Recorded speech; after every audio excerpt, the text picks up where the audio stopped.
Space nerds, virtual reality is like the most consistently improving feature in Star Citizen this year, funny enough. Not a focus for most people, but I think it is interesting to follow because it's mainly started from the free hour work of Silvan, and from what I can tell, mostly just him and like a small team of support is getting this updated almost every update, and it's consistently improving, and I'm quite enjoying it. So I want to go over the update he's given us today, and maybe we can talk a little bit about it. This is from May 12th, this post, but if you scroll down, you can see all the various updates he's been giving throughout the summer. This is a June post. Here's a July post. And here is today an August post. He said, "Hello everyone, Star Citizen 4.10 is on the horizon, and we've got a bunch of VR updates for you again. I've also updated my original post to include these. For any comments, suggestions, or anything else regarding these updates, please reply to my message here." To start, on features, holographic elements like ship radars, the new Babbage greeter, Area 18 holograms, and more now render correctly in VR. They've introduced a new global fading system, offering greater flexibility and full VR support, adding a fade transition when entering and exiting theater mode.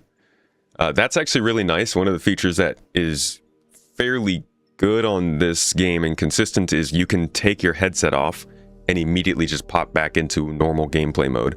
You don't have to like go into settings and switch back and forth.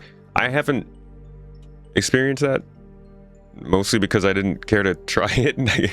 I was kind of just like testing most of the time I was playing, but that is one of the things that he said, and I have heard, is a pretty nice implementation in the game.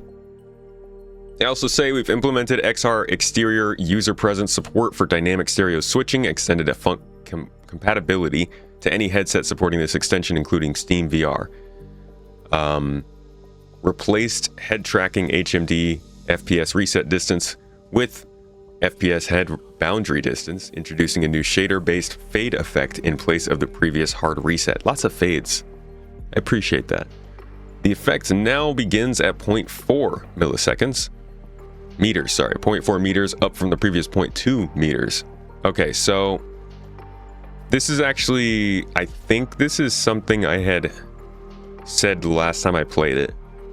And I had mentioned this to him, that I appreciate that your head gets reset on top of your body, because obviously you don't want to be running around in the game with like your head, your view is like 2 feet to the side of your head. That would suck. But at the same time, it kind of sucks when you're trying to like lean around something and your head just snaps back. The fade is cool. I do hope eventually we can get that full body support that lets me just move around how I'd like. So besides features, we also got some bug fixes going on.